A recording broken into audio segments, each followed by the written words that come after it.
আমার পক্ষে যেহেতু রেগুলার ভিডিও করা সম্ভব না, সো একটা দিনে আমি কতগুলো ভিডিও করে থাকি সেটাই দেখাবো আজকের তোমাদের এই ভিডিওটায়। এটা কিন্তু মোটেও আমার জন্য খুব একটা সহজ বিষয় না। এন্ড আজকের দিনটা কিন্তু অন্য দিনের মতো রেগুলার একটা দিন না। Dress shoot, food video, hang out সবই ছিল এই দিনটায়। এন্ড আমি একদিনে অনেকগুলো ভিডিও করার ট্রাই করি। Let's start the video. Hello everyone, আসসালামু আলাইকুম, ইটস মি লিন্তা। আজকে সকাল সকাল আমার কাছে একটা পার্সেল চলে এসেছে সাজনী পেজ থেকে। অ্যান্ড এটার মাঝে ছিল দুইটা ড্রেস। অ্যান্ড এই ড্রেসের পিক অ্যান্ড রিলস অলরেডি আমি আপলোড করে দিছি। একটা কথা বলতে তো আমি ভুলেই গেছি, এই পেজে কিন্তু get one by one offer চলতেছে। মানে তোমরা একটা ড্রেস কিনলে আরেকটা ড্রেস পেয়ে যাবা। আবার তোমরা চাইলে যে কোনো ড্রেস ওদের থেকে কাস্টমাইজ করে নিতে পারবা। তোমরা পিক দিলেই হবে, ওরা কাস্টমাইজ করে তোমাকে বানিয়ে দিবে। এখন যে টপসটা দেখতে পারতেছো এটা কিন্তু গেট ওয়ান বাই ওয়ানেরই একটা অফারের ড্রেস। অ্যান্ড এখন যে ড্রেসটা দেখতে পারবা সেটা হচ্ছে ব্ল্যাক অ্যান্ড রেডের কম্বিনেশনে একটা ড্রেস। তারপর থাকবে একটা গাউন, এটা রিলসও কিন্তু আমি আপলোড দিয়ে দিছি, তোমরা চাইলে দেখতে পারো। অ্যান্ড এই দুইটা ড্রেসের সাথেই কিন্তু get one by one offer চলতেছে।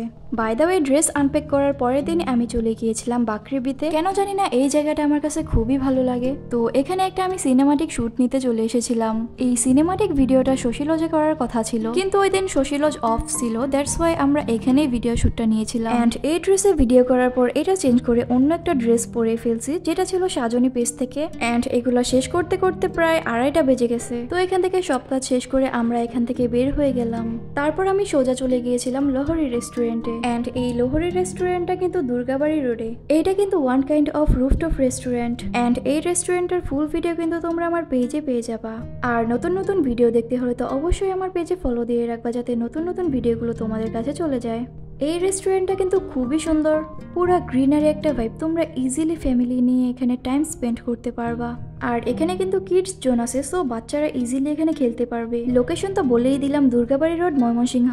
এই লহরি রেস্টুরেন্টে কিন্তু তোমরা ইনডোর এবং আউটডোর দুই জায়গাতেই বসে খেতে পারবা। আর যারা পিকচার তুলতে ভালোবাসো ওদের জন্য তো একটা বেস্ট প্লেস। এখানে অনেক অনেক জায়গা আছে পিকচার তোলার। এই রেস্টুরেন্টের ডেকোরেশন যেমন সুন্দর, খাবার কিন্তু তেমনই ভালো।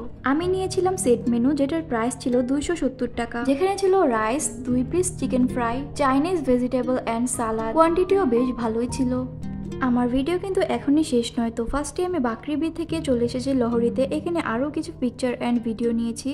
এই রেস্টুরেন্টে কিন্তু একটা দোলনা আছে, যেটা খুবই সুন্দর। এখানে তোমরা অনেক সুন্দর সুন্দর পিকচার তুলতে পারবা। তো এই ড্রেসের পিকচার অ্যান্ড ভিডিও নেওয়ার পর আমি এই ড্রেসটা চেঞ্জ করে আরেকটা পরে ফেলছি। আর এখন যে ড্রেসটা পরেছি এটা কিন্তু গেট ওয়ান বাই ওয়ানের একটা অফারের ড্রেস। তোমরা একটা কিনলে এই ড্রেসটা পেয়ে যেতে পারো। তো লোহরি থেকে সোজা আমরা চলে এসেছি জয়নুল আবেদিন পার্কে, বিকজ আমার প্ল্যান ছিল যে এখানে একটা ভিডিও মেক করব, কিন্তু কেন জানি পরে আর ভিডিওটা মেক করা হয় নাই। তো তারপর আমি সামনে যাইতেছিলাম আর ভাবতেছিলাম যে কি খাওয়া যায়। তারপর কিছু খাওয়ার জন্য আমি একটু সামনে দিকে চলে গেলাম।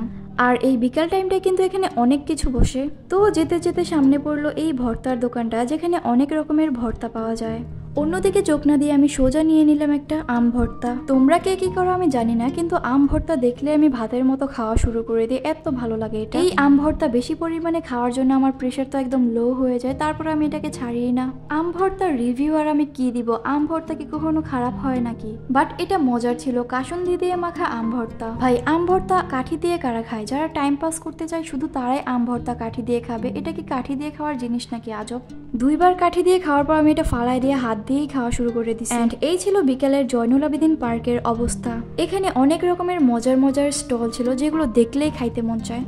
আর জয়নুল আবেদিন পার্কের তোমাদের কোন জিনিসটা সবচেয়ে বেশি ভালো লাগে অবশ্যই সেটা কমেন্টে বলে যাবা। নেক্সট টাইম আমি ট্রাই করে দেখবো এটা কেমন। বাই দ্য ওয়ে, তোমাদের কাছে কি এই মাটির জিনিসপত্রগুলো ভালো লাগে? আমার কাছে তো খুবই ভালো লাগে, দেখলেই কিনতে মন চায়। কত সুন্দর সুন্দর এই মাটির জিনিসগুলো। এখানে কিন্তু অনেক কিছুই ছিল। এগুলো দেখলে কিন্তু পুরান পুরান লাগতে পারে, কিন্তু এগুলো কেনার সময় কিন্তু তারা কালার করে দেয়, তখন একদম নতুন হয়ে যায়, লুকটাই চেঞ্জ হয়ে যায়, তখন আরো বেশি সুন্দর লাগে। আর এই মাটির জিনিসপত্রগুলো কিন্তু তোমরা এই জয়নুল আবেদিন পার্কেই পেয়ে যাবা। এটার লোকেশন হচ্ছে ব্যাটবল চত্বরের একটু পরেই। এন্ড এটা রেগুলার বসে নাকি আমার ঠিক জানা নাই। আর এই তো বিকেলের সার্কিট হাউস মাঠ। আমি এখানে যাইতেছি আর খেলা দেখতেছি, আবার হঠাৎ হঠাৎ দাঁড়িয়েও পড়ছি এই খেলা দেখার জন্য। এই ক্রিকেট খেলা দেখতে কিন্তু ভালোই লাগে আমার কাছে। তারপর এখান থেকে হাঁটতে হাঁটতে আমরা চলে গিয়েছিলাম সোজা মটকা ফুড হাবে। আর এত গরম লাগতেছিল যে আমি এখান থেকে মটকা ফুড হাব পর্যন্ত হাইটাই যাইতে পারতেছিলাম না। তো অনেক কষ্ট করে হলেও আমরা মটকা ফুড হাব পর্যন্ত গেলাম। মটকা ফুড হাবে আসবা আর মটকা চা খাবা না, এটা তো হতেই পারে না।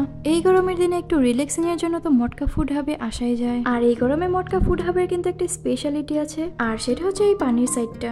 এই রেস্টুরেন্টের হাফ সাইডে কিন্তু পানি আছে, যেখানে তোমরা পা ভিজিয়ে আরামসে বসে থাকতে পারবা। তো আমি ফার্স্টেই এখান থেকে একটা কোল্ড কফি নিয়ে নিছি, তারপর নিয়েছিলাম একটা মটকা চা। এই তো আমার ভিডিও প্রায় শেষ। আর তোমরা দেখতে পেলা আমি একটা দিনে কতগুলো ভিডিও করে থাকি। আমি একটা দিনে অনেকগুলো ভিডিও করে তারপর একটা একটা করে আপলোড দেই। ভিডিও ভালো লাগলে অবশ্যই একটা লাইক আর কমেন্ট করে যাবা, আর ফলো দিতে একদমই ভুলবা না। So everyone, bye bye and wait for next video.